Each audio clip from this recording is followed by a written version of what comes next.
The way we got Roastar started was looking at and discovering who coffee roasters were and what their problems were. You're going to get unmatched, legendary customer experience here from start to finish. Roastar has evolved a ton over the last few years. We've invested in new equipment and technologies. We have really put a lot of effort into continuous improvement out on the shop floor. What I'm most proud of with Roastar is I love how they seek cutting-edge technology. We also make things that are really cool for really cool customers too. We're really interested in getting to know our customer and discovering what we can do to help them out.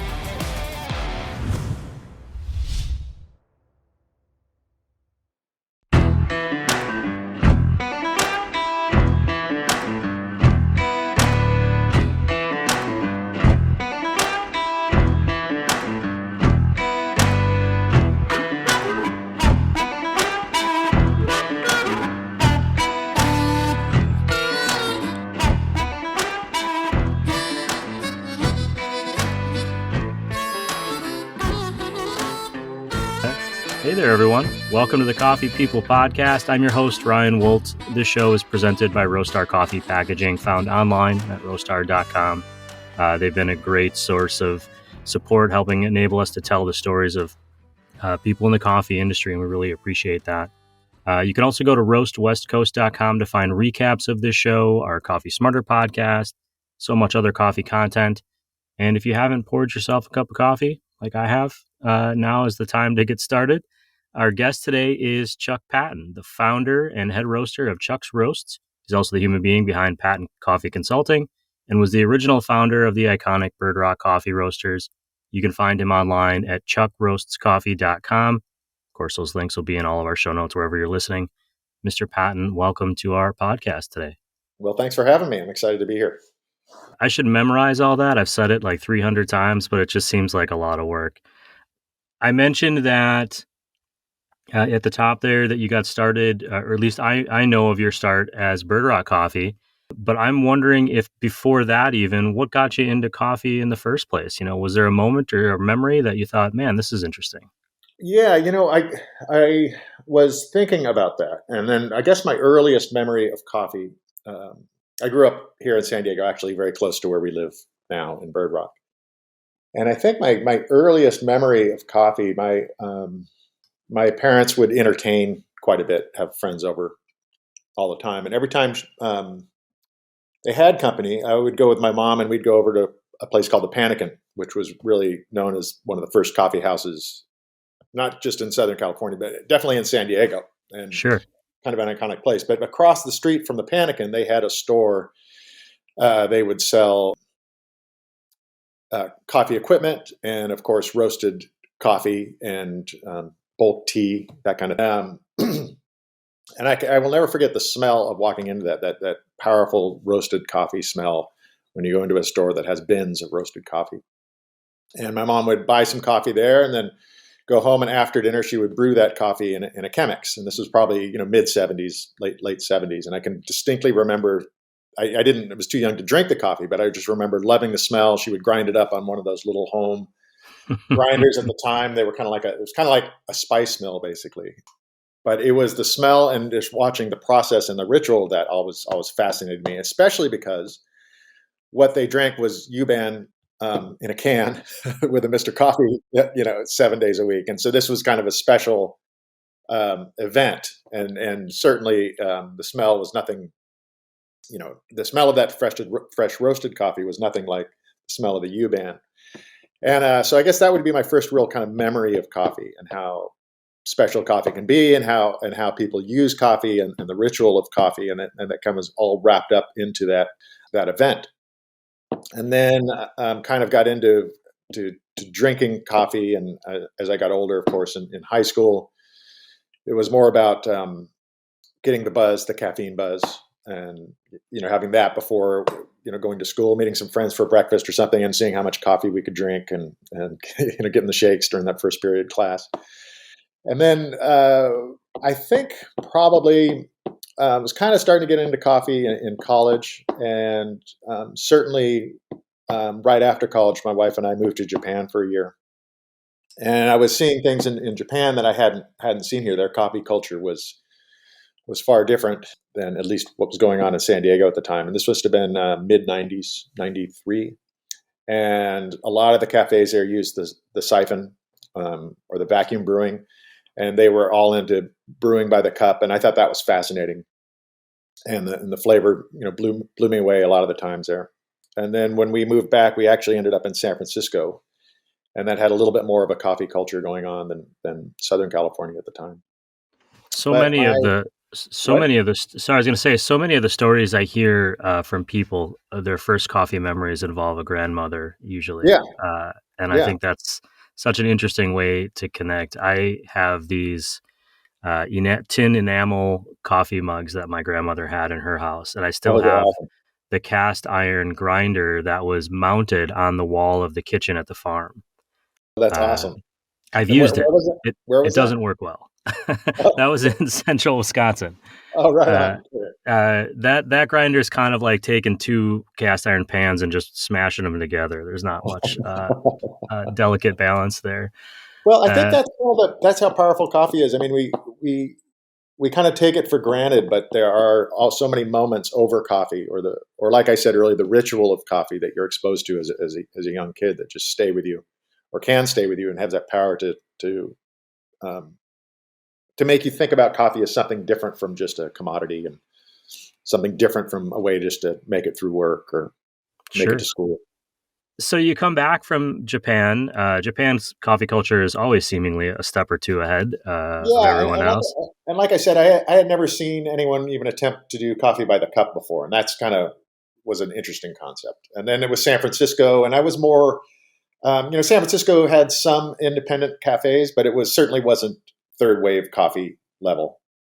When we moved back down to San Diego, then it was kind of starting to get into the espresso thing, getting an espresso maker, getting into espresso. And then in about 97 or 98, my wife got me a home roaster. And that's really when I started to experiment with, obviously roasting, but really appreciating the differences between the different origins and varietals. I mean, before that, it was either Starbucks or Peet's. And even though those two companies would sell a Sumatran coffee or a Colombian coffee based on their level of roast, it was often not a huge palatable difference between their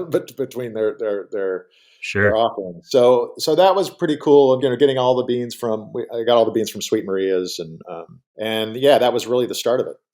I was still teaching at the time, but that was. Well, I was going to ask that you must have had another career. You're teaching. What made you decide that you wanted to take the step from hobbyist to, I think I could make some money doing this, and then I actually want to do this every day? Well, part of it, I was an adjunct at Grossmont College, City College, National University. I think I was also doing a gig at an ESL school at the time.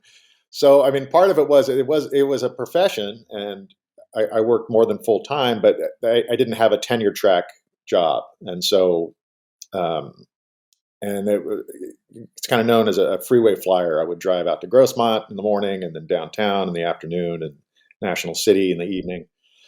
And that was just a grind. And I was kind of really enjoying the coffee thing. And then what I started to do both at the same time. The La Jolla Farmers Market. I got a booth in the La Jolla's Farmers Market, so I would roast, maybe Thursday or Friday night out of my garage, and then I would sell that coffee on Sunday morning at the La Jolla Farmers Market, while still teaching full time Monday through Friday. Sure, you had a side hustle before the rest of us. Yeah, I think that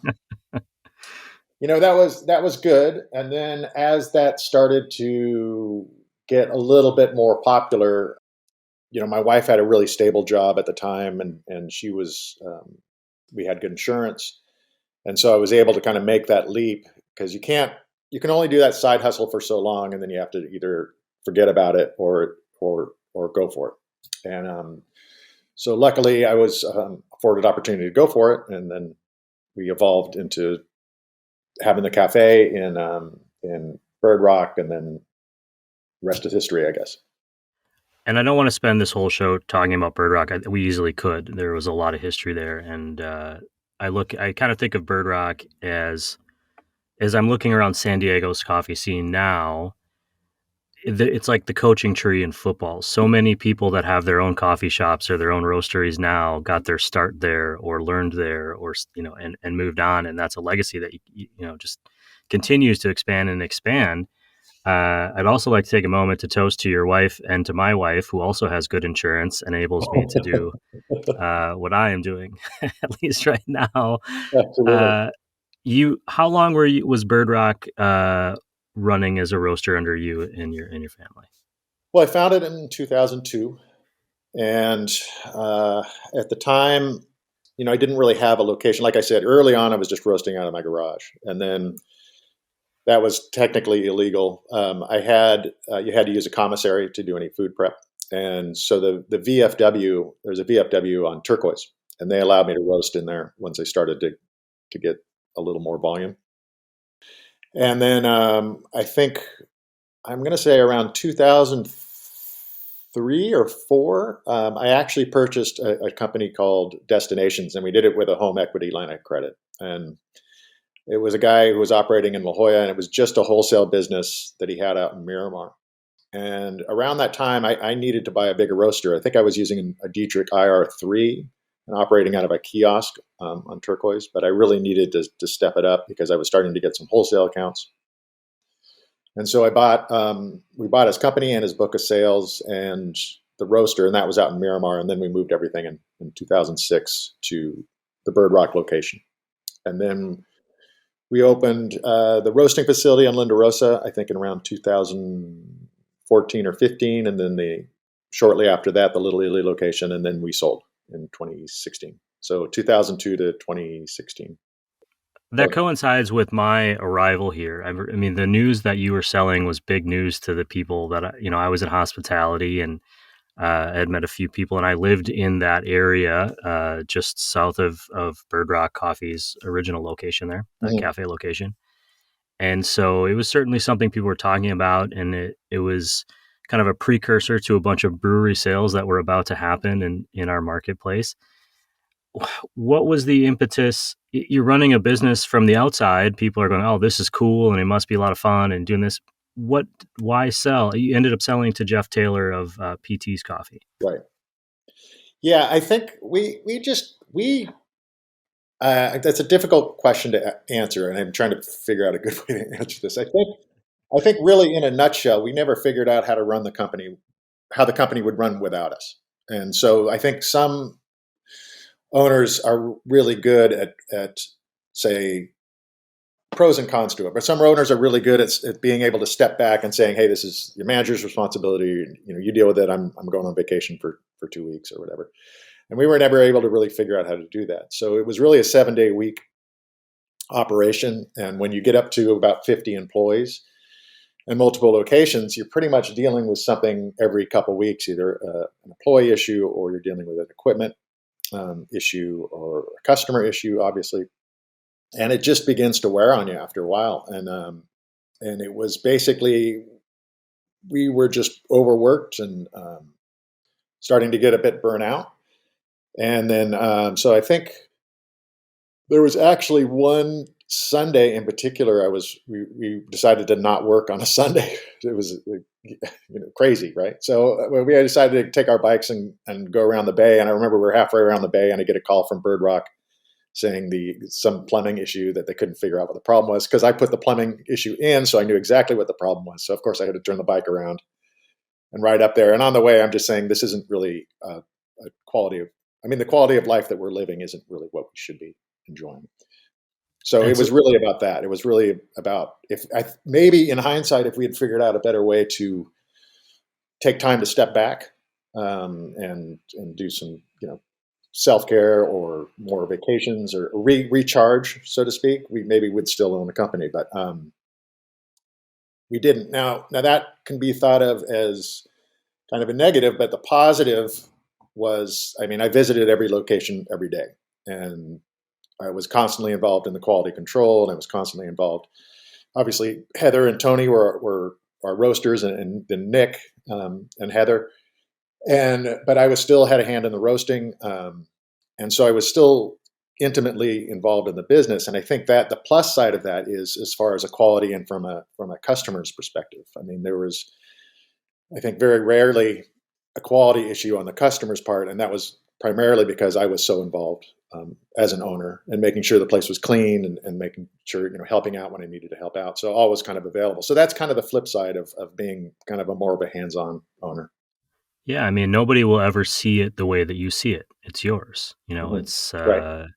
I always tried to treat places I worked at like that, but even then, there's a step between me and whoever was the owner or whoever was the thing, because I could only see so much because I didn't have maybe all the context of every location or whatever it Right. might be. Um, Well, plus you want your employees to understand that the owner is invested and involved and there. I never wanted to give the idea that the employees were working for a manager. I sure. mean, obviously there was a manager in charge or a shift lead in charge, but everyone I think needs to understand that, okay, the owner has a vested interest in this. The owner is actually coming into work. The owner is Yeah, actually dealing with some stuff. So I think that's important. I And think that most. actually came from Martin Dietrich. I got to give Martin all the credit in the world of that. Before we opened, I went up and sat with Martin. And for those of you who don't know, Martin Dietrich was part of the Dietrich Coffee brand that was pretty ubiquitous in Southern California. And of course, Dietrich Roasters is the same family. And he just gave me that piece of advice. He said, you never want to expand to the point where you can't visit every location every day. And that was how he designed Keen Coffee, which is what his company is now. And I kind of took that to heart, and it made a lot of sense to me. I never wanted anyone to think that I wouldn't do what I was asking them to do. Mhm. And I think most of my employees always just felt bad for me. And so they would always step up to do more because they saw how tired I was all the time. Yeah. Uh, so you sell, and all of a sudden you have this kind of clean slate. What are you doing with yourself? And now it's been how many years you've decided to come back? How did that all transpire? Yeah, well, I wasn't exact. Well, I worked for Jeff as a coffee buyer and kind of helped make that transition for our growing partners for about a year or so. And then I went back to teaching at USD. In this case, I taught for about a year at USD. And I think I didn't want anything to do with coffee for a while. But as I was teaching, and I also was teaching at an ESL school and then up at NAM, which is the National Association of Music Merchants. They have a headquarters up in Carlsbad, and I was working with their museum up there. But kind of gradually, I kind of got back into thinking about coffee, and if I was going to get back into coffee, how would I do it, and what would I not do, and what would I do better, and really what it came down to in a nutshell was trying to set something up that was more education based and high, super high end quality coffee. On the education part, I love my part of my favorite things about having Bird Rock Coffee was educating the customers about either how coffee is bought and sold. And I did a weekly free cupping every Friday in Bird Rock for well over 10 years. And that was just an awesome opportunity for me to explain, what exactly is coffee buying and how do people do it. And I want to continue to do that. And then the act of teaching people how to roast.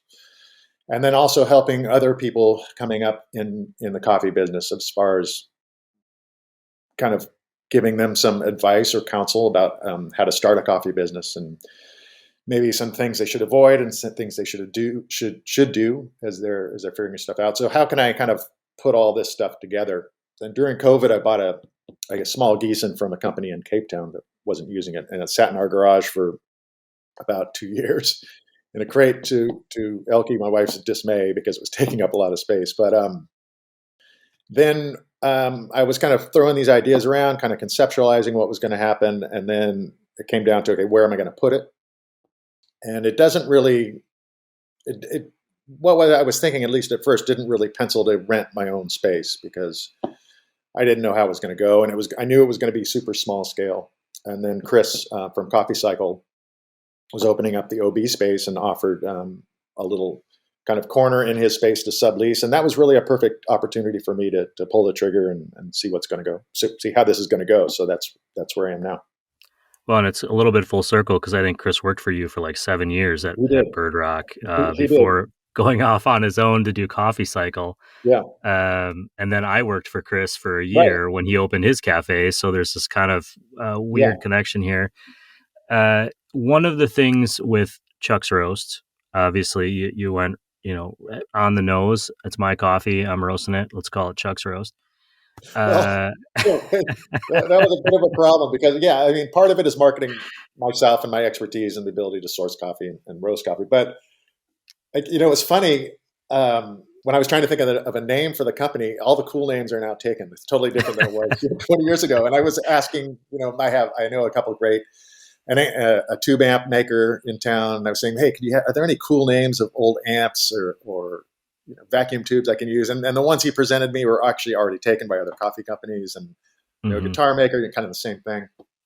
And so it came down to Chuck's Roast, and it came really from a joke with my friends trying to come up with a name. Ground Chuck was in the running for a while. And the great thing about Chuck's Roast is not the great thing, but the thing I didn't really think about it is how hard it is to now do a search for Chuck's Roast, and you get a bunch of Chuck Roast recipes. It doesn't actually. Sure. So I didn't really think that totally through all the way. But yes, that's what I'm stuck with now. It's Chuck's Roast. But over time, it'll grow. I want to. I wrote this down. I just want to make sure that I get it right. One of the things that I thought was really interesting about what you're doing now is you acknowledge you're kind of looking beyond just the baseline of specialty coffee.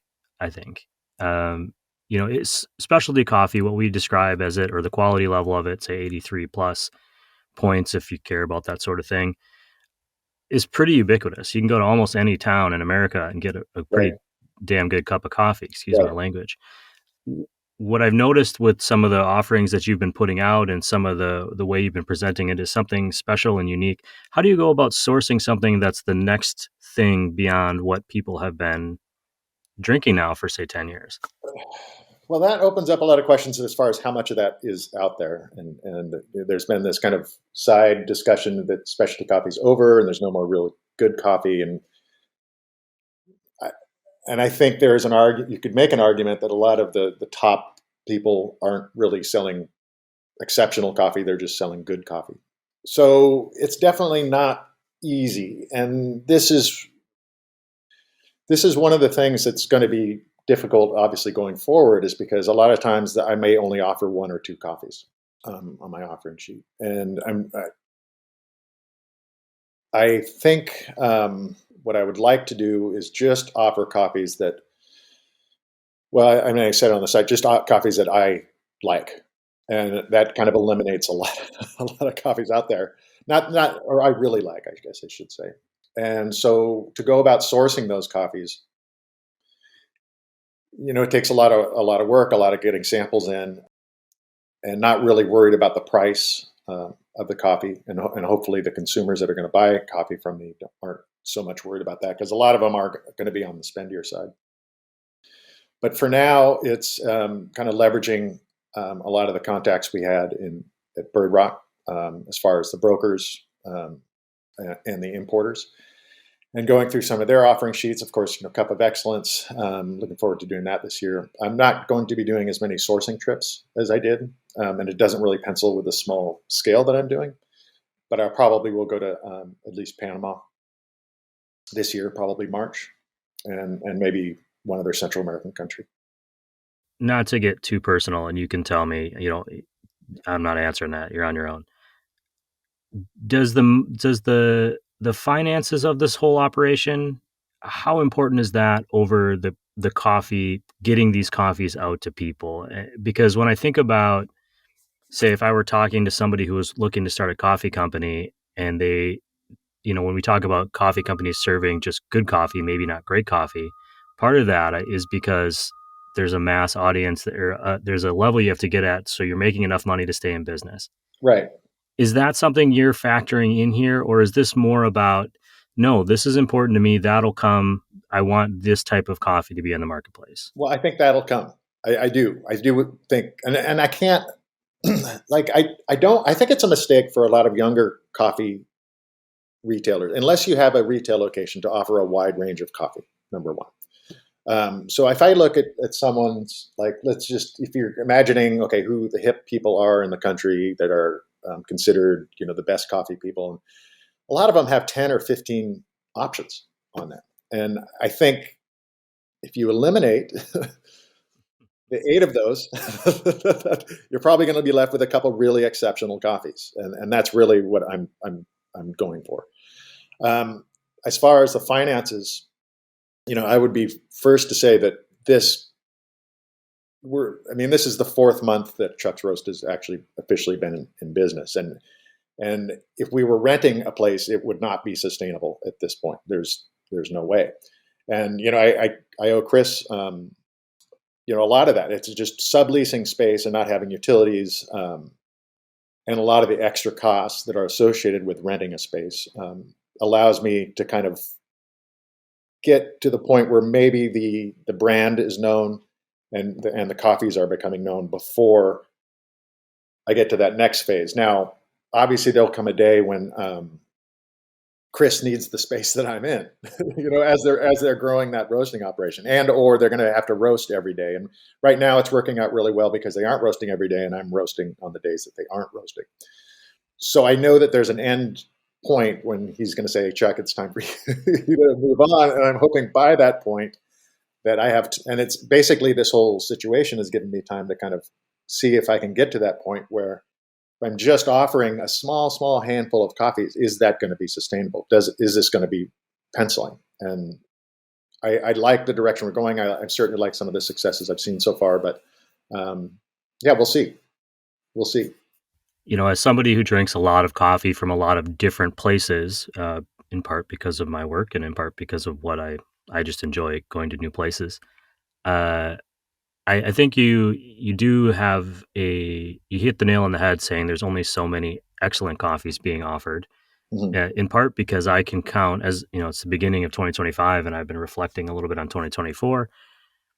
I think on one hand, I can count the number of coffees I drank last year that made me stop and go, oh, right, that's exciting. So when you're out there, looking for those coffees, or when you're sourcing and trying to do that, what else is coming into play there? I ask a little bit because I'm thinking about sustainability and about our changing coffee culture and climate.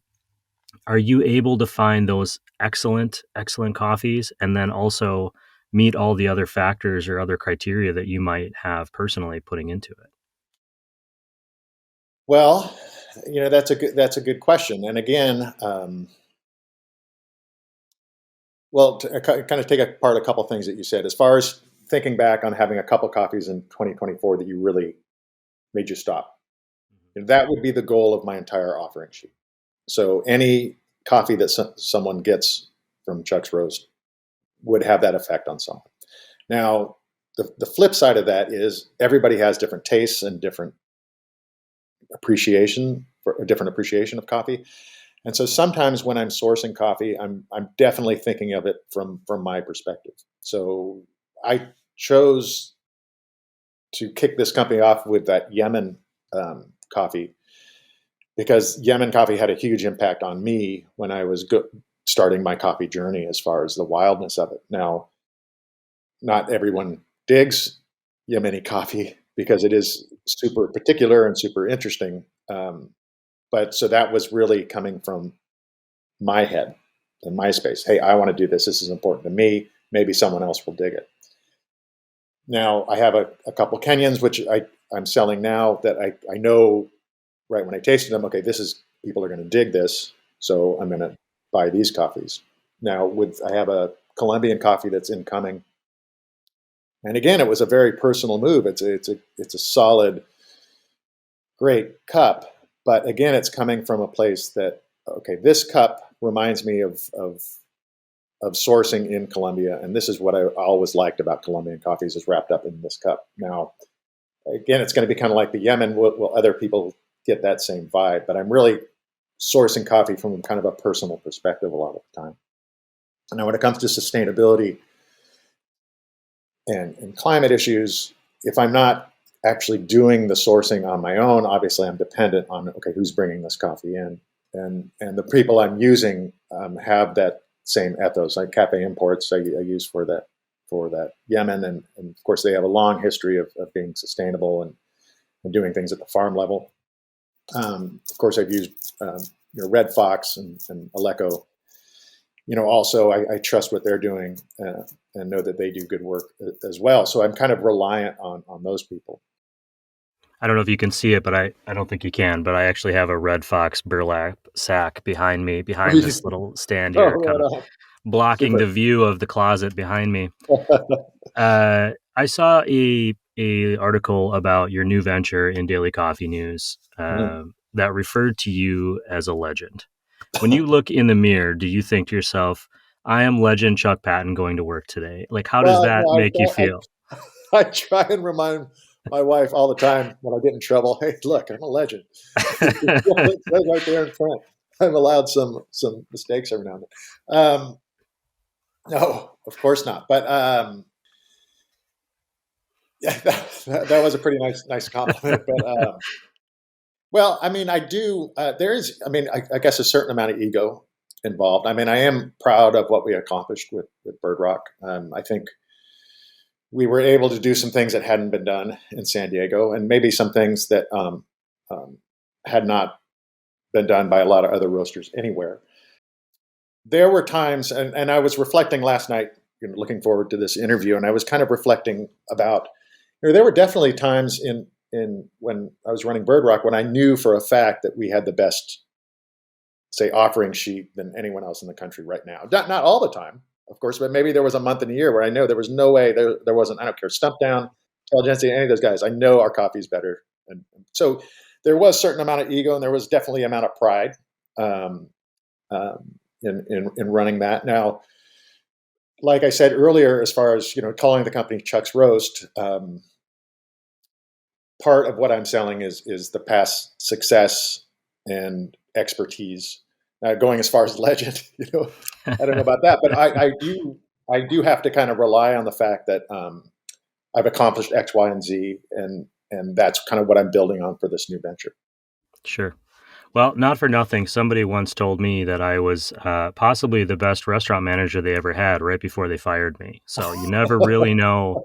If you're up, you might be up one day and you might be down the next. So, you just never really know. Totally. You obviously have extensive roasting experience, and with what you were doing at home, and then Bird Rock, and now with your new venture where you're kind of exploring some really cool coffees.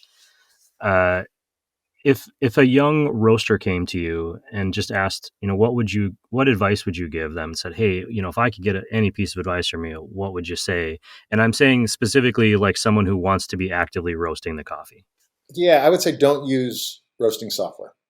I think it's a mistake to learn and start out using roasting software. And the reason I say that is because I think what happens if you're learning how to roast and you're using software at the same time, like Cropster, for example, or Artisan,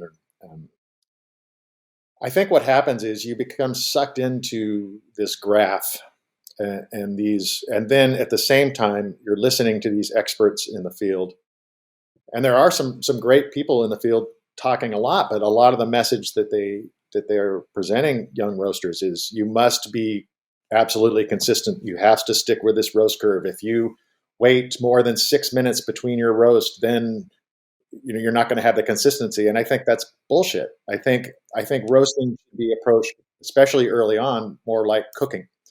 And sure, you have a recipe here, but you should be a little bit flexible with it and maybe try some things out. And I think going down that roast curve and the software kind of stifles creativity in a lot of ways, because you're looking at this roast curve and say, oh my God, I'm almost spent 8 minutes, 15 seconds in this drying phase. I got to hurry this up. Well, maybe not. Maybe the coffee's going to be better this time if you just let it go.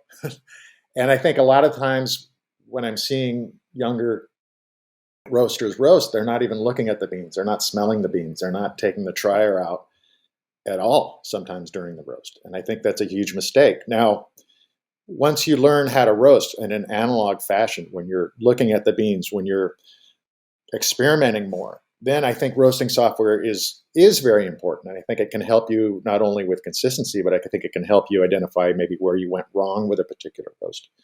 But I do think it's a mistake to go down this software and even this very rigid approach. Of course, it's science-based, and of course you have Maillard reactions, and of course you're dealing with moisture, evaporation, and you're dealing with airflow and all that, of course. But my point is that if you're not paying attention to the actual bean, I think you're missing out on your potential as a roaster. We started when we were roasting. We didn't use software from the time we opened, and even before the time we opened Bird Rock, all the way until we got our Loring roaster in 2014. So we got Roaster of the Year. We got all kinds of high scores on Coffee Review without using any roasting software. We kept manual logs of rate of rise and power adjustments, but that was about it. And so I don't subscribe to the belief that I think a lot of young roasters are getting into, where they have to have roasting software, they have to have X percentage in development, or have to have X percentage of their roast in drying. I think part of it is all about experimentation. And even the other thing I would tell a young roaster is, even when you think you've dialed in a profile, okay, stick with that profile for a month. And if you still have the coffee, start over, because maybe you've learned something in that month, and maybe the coffee's changed a little bit. And I just did this with one of our coffees. I was doing a roasting class, and I decided to use a coffee that I've had, one of the Ethiopian one, and I decided to do with the student to do 3 different completely profiles on it. And one of the profiles I'm going to switch to going forward, because it's actually better than the profile I've been using for the last 2 months. And so I think there is also that belief with young roasters that once they dial something in, they can't change from it. When in reality, like I said, it should be more of get your feeling, get a feel for what the bean is doing, loosen up a little bit, I guess is what I'm trying to say. And I think the software and again, a lot of the advice that they're getting is don't be loose, be rigid, be exact. And I think rigid is the word that I was running through my head. Rigidity. It's a little bit of a get off my lawn moment for me, because I think we have been teaching people, younger people in particular, whether it's in careers or in schools, that this is the path. This is the way you do things. Here's resources to help you do them exactly this way. Right. But they never quite learn what to do if things go off the path. That's just it. What if the software goes down? Right. Like they did. Yeah. And thinking creatively or problem solving are things that, we've in our American kind of ideal of getting things perfect or exact or excellence.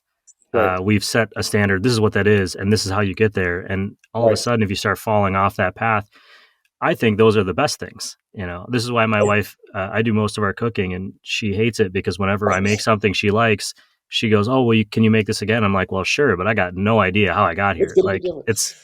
Yeah, but you're consistently good, right? You're consistently good. You might not have a consistent product, sure. but you have a consistently. Yeah, I know. The product might not be the same, but it's a consistently good product. And that was, I remember getting a complaint like that, because we'd always change our espresso blend, because I was trying to be more seasonal. And the customer said, "Well, how are you going to maintain consistency?" Well, it's consistently good.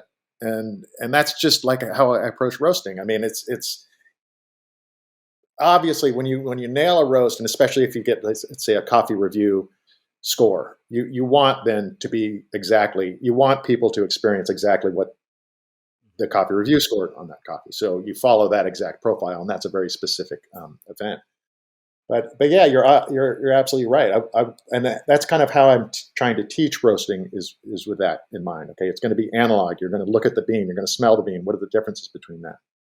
Because I want people to roast with confidence and the ability that they can do it without using any software. And when you remove that software part of it, then they kind of get more creative, and then they're looser. And I think the coffee will benefit from it in the long run. I have no plans of ever being a roaster myself, but I'm feeling very inspired right now, Chuck. What comes next for Chuck's Roast? What next for you as a consultant? What do you see the future path being for you? Well, I think, like I said, building the brand. making it a sustainable brand. And like I said, I mean, there will come a day that Chris will say, "Hey, but time to move out."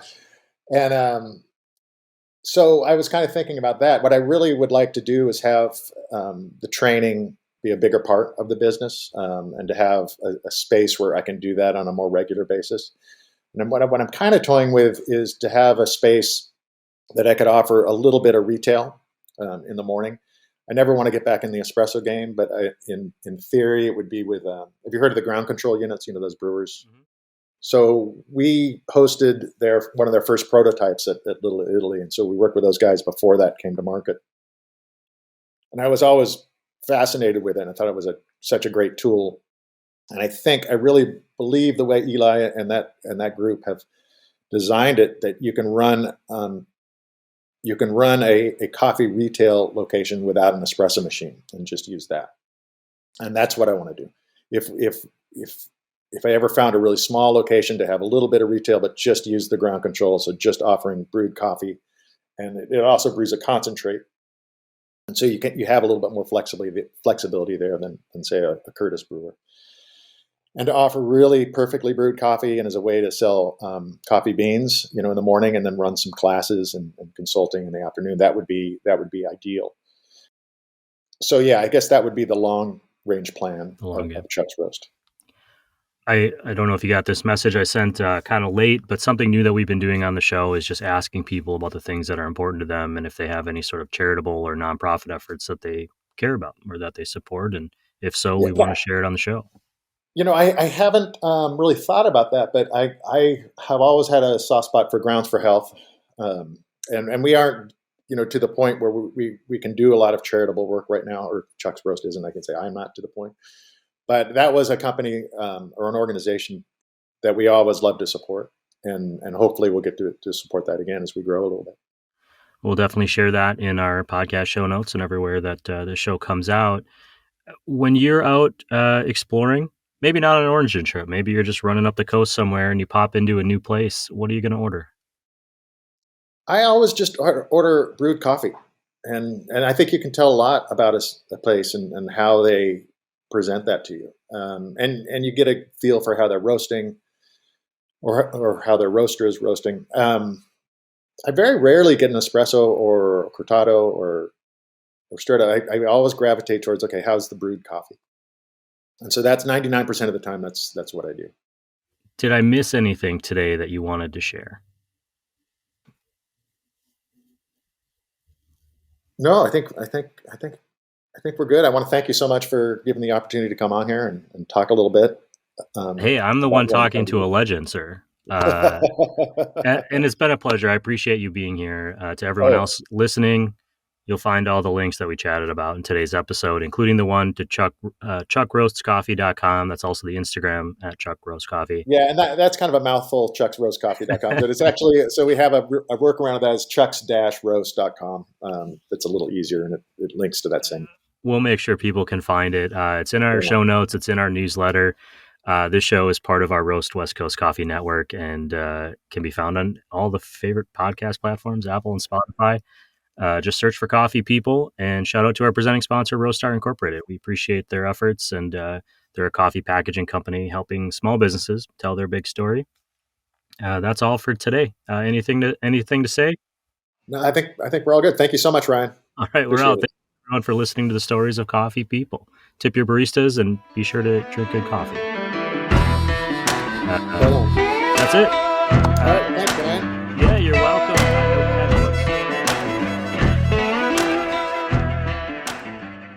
Call in and say hello. You're more than welcome here.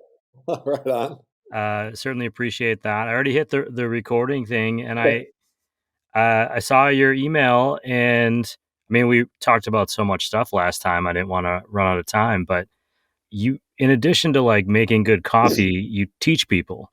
And I was hoping that was kind of the thing I was.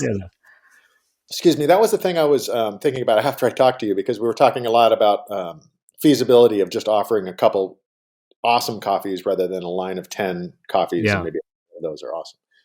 And it is maybe a on the surface, it may seem like a difficult thing to pencil out. But the other part of this business is the education part. And that's really what got me kind of back into coffee, was the hope, to teach people about coffee, to continue on with the coffee cuppings that I did at Bird Rock Coffee, and to do that again, to teach people how to roast coffee, and then business consulting. That's a big big part of the business. And Chuck's Roast is really the coffee line, but Patton Coffee Consulting is the education part of it. And that's really kind of what I wanted to say, I guess, how important that part is to me, because I've been a teacher for so long. I think this would be a great opportunity to continue to teach and do it in a way that would kind of help people grow as coffee people, either on the roasting side or on the business side, or as the employee side, or even the hobbyists too. I mean, a lot of people who come into to the cuppings are usually just people that want to learn about coffee. They like coffee and they want to learn more about it. Whereas the coffee roasting classes are usually, maybe sometimes it's been a home roaster, and other times it's been someone who's just starting a coffee business. And so that's a great opportunity. I saw a photo of a recent class that you were offering at the shop there. I know you have all this experience, and obviously you teach on the in your other life. Yeah. But did you get nervous kind of getting back into it, where you're telling people your coffee information and going, "Hey, I know this, I've done it, but I'm doing it again for the first time"? That was a great question. I forgot, because I kind of had a shtick, because from basically 2007 to 2016, every Friday I would host cuppings for the general public at the original Bird Rock location. And so I different coffees every week, but the same kind of shtick as far as how coffees are processed, how coffees are grown.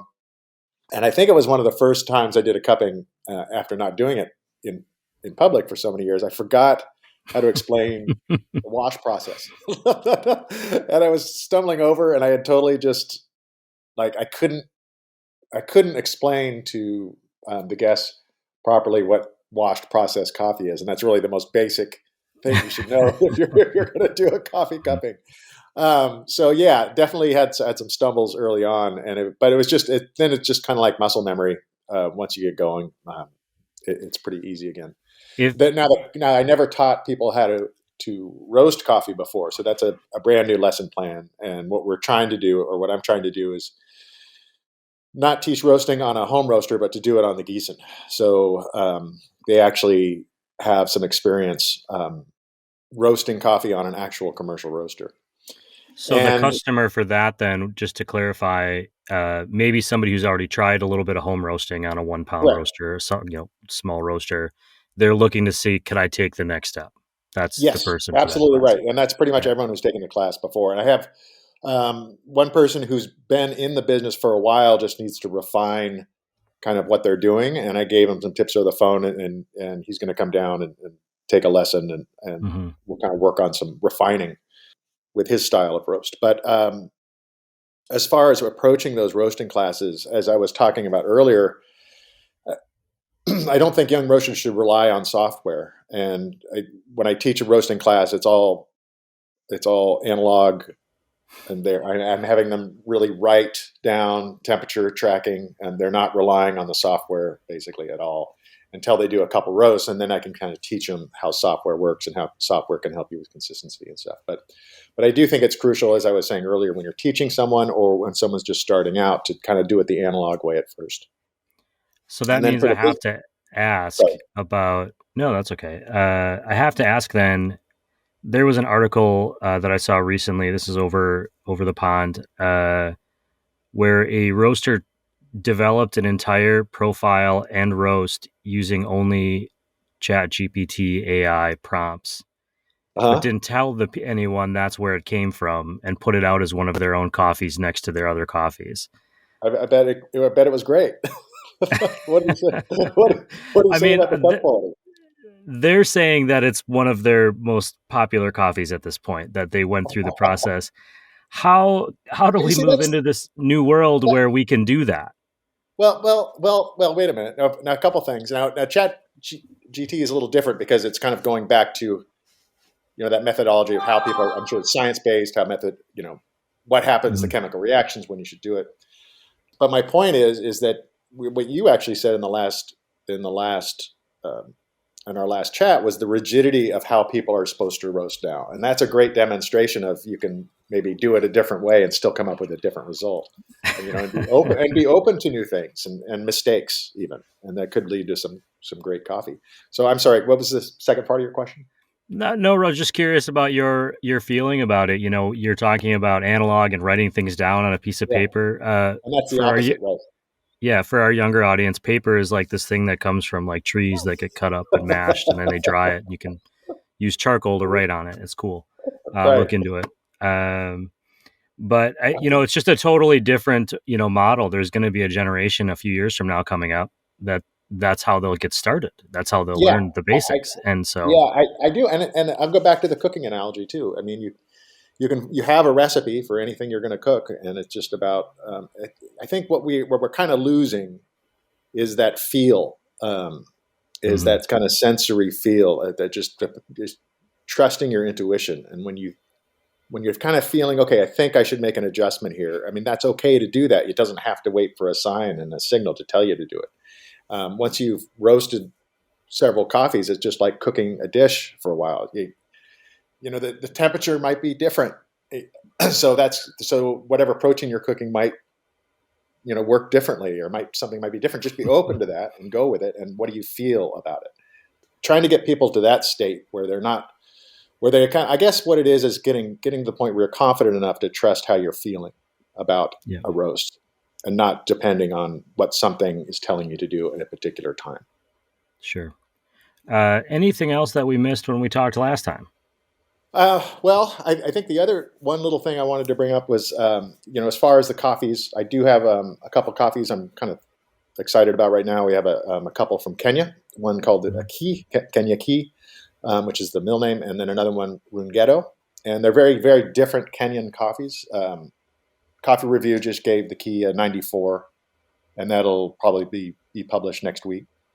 But the Key is kind of real peachy. It's one of my favorite Kenyans of all time. It's just a little bit more delicate than a traditional Kenyan, but the Rungeto is more of a traditional Kenyan. It's really heavy-bodied, dense, thick, black currant, and the Key is more peach, kind of tropical. So it's kind of a nice pairing. I'm kind of happy with those two Kenyas that I'm offering right now. And we have a wonderful Colombia coming in next week that I'm really excited about. And then later in the month, we have early next month, we have a washed coffee, a washed geisha from Peru that's coming in that should be outstanding. So those are the things I'm kind of excited about as far as our offering sheet at the moment. We'll make sure that we share those with everyone. I brewed a coffee in an automated machine at the car dealership this morning, and I bet every one of those is going to be a lot better than the one that I dumped in the grass outside the car dealership. Did you buy a new car? I did not. No. But I am deciding whether or not I'm going to spend a bunch of money to do all the things that they want me to do in the service department. So got it. Yeah, that's always fun. Chuck, well, thanks for popping back in. I'm glad we were able to clarify that for people